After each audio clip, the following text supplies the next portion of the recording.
The ancient technologies we still can't explain today. Level C1 Advance. Human innovation did not begin with steel, satellites, or silicon. Long before factories, laboratories, and digital systems, ancient engineers created structures and mechanisms that continue to challenge the confidence of modern science. Their inventions were not lucky guesses made by primitive hands. They were products of observation, mathematics, astronomy, labor organization, and intellectual ambition that we still struggle to replicate. If anything, the past suggests that our ancestors were not simply early versions of us, but minds operating on entirely different technological logic. Consider the Great Pyramid of Giza, a monument so precise that it seems less constructed than calculated. Its alignment with true north is so exact that many modern buildings fail in comparison, even with laser instruments and satellite measurement. The Egyptian builders did not merely stack stones. They positioned millions of them with a degree of micro-accuracy that would demand modern cranes, diamond-tipped saws, and industrial surveying tools. Yet there is no evidence of such tools, nor ramp systems capable of hauling and lifting stones weighing several tons each. What remains is a structure that continues to resist simplification. It does not merely symbolize power, it forces us to acknowledge a civilization capable of astronomical knowledge and geometrical perfection without the devices we consider essential. The same disquieting intelligence emerges again in the Antikythera mechanism, pulled from a Greek shipwreck like a message from another world. It is not a symbolic object or a ceremonial toy, but a machine, a network of gears cut so precisely they could pass inspection in a modern clockmaker's workshop. It tracked eclipses, planetary orbits, and the rhythms of earthly and celestial time. Its presence implies not an isolated genius, but a lineage of mechanical expertise. If a single device survived, it means others once existed, and if they existed, then an entire scientific tradition vanished so completely that the world forgot it had ever been possible. Other ancient creations seem to communicate directly with the sky. The Nazca lines, etched into the Peruvian desert, stretch for kilometers, forming figures and geometric designs that can only be grasped from above. They demand a vantage point that the Nazca people could not physically achieve. To draw what can only be seen from the air without ever having seen it yourself requires either a surveying method unknown to modern archaeology or a conceptual leap we rarely credit to early cultures. We treat them as mystery, but mystery is often just a word for intelligence our frameworks cannot yet measure. Even when ancient technology appears simple, it refuses to behave like a historical primitive. Roman concrete, for example, has endured storms, salt water, and pressure for 2 millennia, while modern concrete decays, fractures, and demands continual restoration. Roman harbor walls remain intact, not by luck, but by chemical composition. Volcanic ash, binding lime in a reaction that strengthens underwater rather than weakens. The Romans clearly understood something we now attempt to rediscover. They built for centuries, not decades. Then there are artifacts that seem not merely ahead of their time but outside of time altogether. Clay jars discovered near Baghdad may have been early batteries. If they did produce current, then electricity was not a 19th century discovery but a recovered one. Whether used for metal plating, ritual shock, or scientific curiosity, they reveal an experimental spirit much closer to laboratory culture than tribal subsistence. Even if the battery theory is only partly correct, it requires us to see antiquity not as conceptual infancy, but as a world where technology pursued ideas we once lost and later renamed. Ancient builders, from the Mediterranean to the Andes, also worked with stones whose weight defies contemporary machinery. The trilithon blocks at Baalbek rise not through myth, but through engineering that surpasses our lifting capacity. Some stones weigh more than 750 tons and were moved uphill from quarries with no written explanation, no mechanical blueprint, and no later replication. They reveal not simply strength, but coordination on a scale that implies logistics, mathematics, and command systems equal to any empire that came after.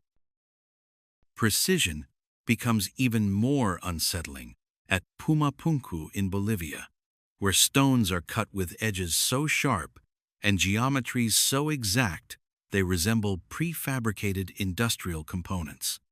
Their interlocking forms suggest technical design rather than ritual whim, yet these pieces belong to a culture without the metallurgy, tools, or recorded methods that could explain such refinement. Modern cutting equipment struggles to reproduce their angles. Logic demands either lost tools or lost knowledge, but either possibility reshapes the very definition of ancient capability. Even spherical forms become enigmatic. The carved stone spheres of Costa Rica, polished and nearly geometrically perfect, were not accidents of erosion, but deliberate craftsmanship. Some are small enough to cradle, others too massive to lift, yet their placement follows astronomical tendencies. They are not playful objects, but calibrated ones, hinting at cosmology, ritual, or mathematics encoded in shape rather than writing. If any site overturns our confidence in linear progress, it is Gobekli Tepe. Built 6,000 years before Stonehenge, it predates cities, agriculture, and written language, yet it contains complex iconography and monumental architecture. It implies that spiritual organization, engineering collaboration, and symbolic carving existed long before the world was supposedly ready for them. Its later burial, intentional, meticulous, and unexplained, suggests a civilization choosing to erase itself or protect something from the future. Maps add their own layer of unease. Some render coastlines with accuracy centuries before official discovery. The Piri Reis map appears to include Antarctica, not as icy mass, but as landform, which would require either advanced global mapping or access to far older sources.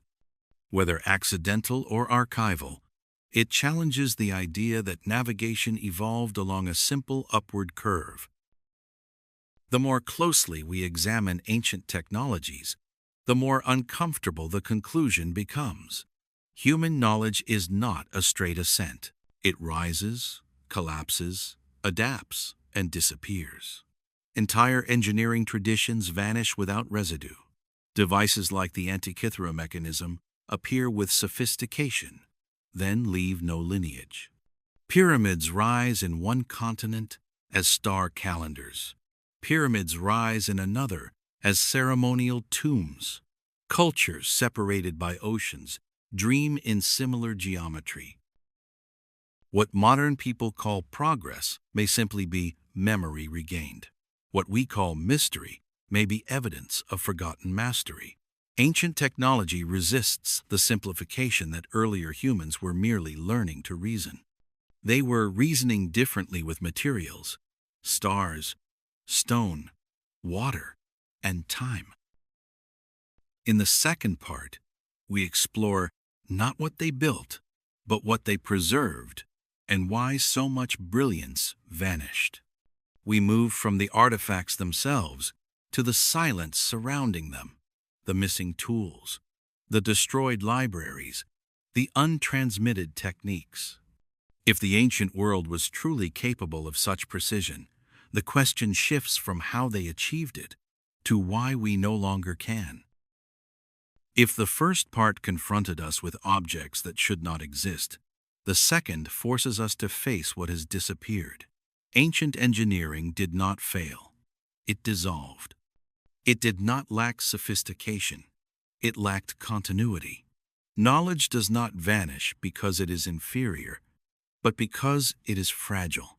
A technique can survive centuries of refinement and then collapse in a single generation if its carriers are destroyed, displaced, or simply ignored by successors who no longer understand its purpose.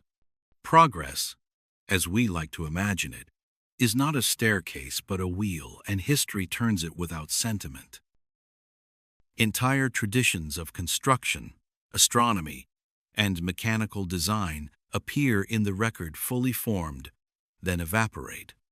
The Antikythera mechanism reveals a level of astronomical calculation unknown in any surviving Greek text.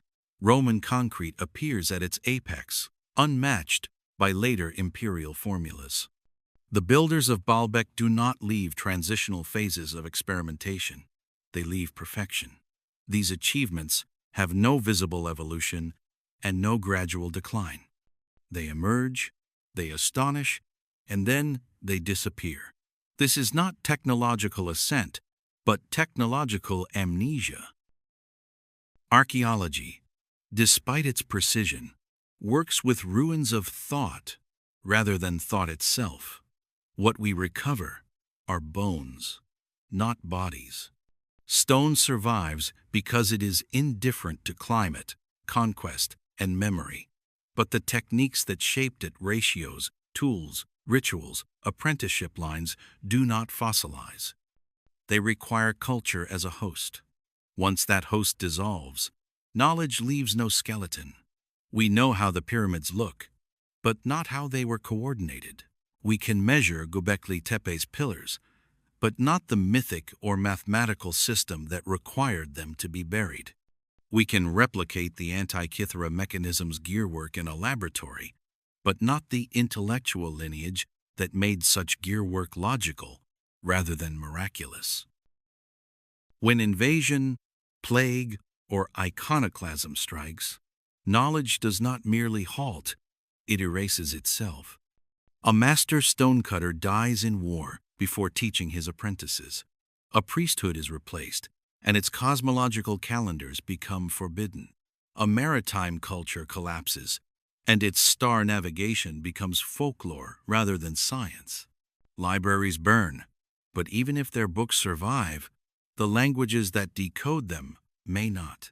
A method of aligning temples to solstices is useless without the cosmology that gives alignment meaning. The technology vanishes not because it is lost, but because it becomes incomprehensible. Modern culture prefers to view the ancient world as prelude rather than equal, but the evidence resists that narrative. The precision of the Inca stone walls, fitted without mortar and resistant to earthquakes, is not a step toward European masonry. It is an entirely different engineering philosophy. Roman harbor walls are more durable not because our formulas are flawed, but because theirs were conceived for different metaphysics of time architecture meant to inhabit centuries, not decades. Polynesian navigators did not lack compasses. They used the ocean itself as a multi-dimensional coordinate system, reading wind, current, bird migration, cloud reflection, and star movement with a sensory intelligence that satellites have replaced but not surpassed. What unsettles us is not that these achievements existed, but that they leave no linear inheritance. Modernity assumes that genius accumulates, yet the record shows it evaporates when cultural vessels crack. We imagine ourselves at the apex of human capability, but history reminds us that memory, not intelligence, is the real engine of advancement, and memory is always mortal. The more we uncover, the more we realize how little remains. Our excavations reveal fragments of greatness, the outer rind of vanished systems. For every mechanism lifted from a shipwreck, there may have been dozens that dissolved into rust centuries ago. For every monument still visible above ground, 100 lie under soil, jungle, or sea, not because they were hidden, but because time is not an archivist, but a dissolver. The world preserves accident, not intention. The question that once sounded speculative now becomes sober. Could our own civilization lose its knowledge just as completely? We are surrounded by data, but not by redundancy. Our tools operate on electricity. Our documents depend on servers. Our expertise is stored in code. And our cultural memory exists in cloud infrastructures vulnerable to disruption. If power grids collapse, if storage degrades, if the digital archive flickers, how much would remain in human minds rather than machines? We are less likely to survive disruption with skill because we have outsourced skill to systems. A Bronze Age boat builder could build without instructions. A modern technician cannot assemble an airplane without software. So when we look at ancient technologies with awe, we are not merely admiring material achievement. We are confronting a version of humanity that remembered differently through hands, apprenticeship, ritual repetition, and cosmological embedding. Their knowledge lived in bodies and communities, not databases. When conquest erased a temple, it erased a curriculum. When drought dispersed a city, it dissolved an entire intellectual network. The marvel is not that we have rediscovered fragments, but that any fragments survived at all. What remains, then, is not evidence of primitive curiosity, but proof of sophisticated worlds that endured long enough to impress their memory into stone and metal.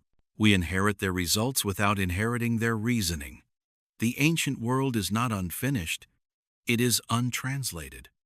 We misinterpret technology as ladder, when it is better understood as constellation points of brilliance, connected by imaginations that no longer speak. We often ask why ancient people created such monumental works. A better question is, why do modern people require them to be mysterious?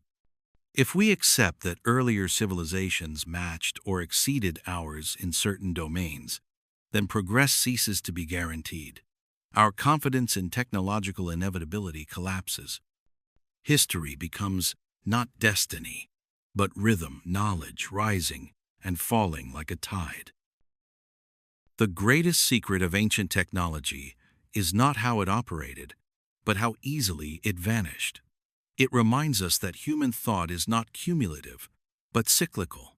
That what we rediscover was never truly missing, only sleeping, and that brilliance, once extinguished, leaves behind no trace except wonder. Ancient wonders do not reassure us of what we know. They warn us of what we forget.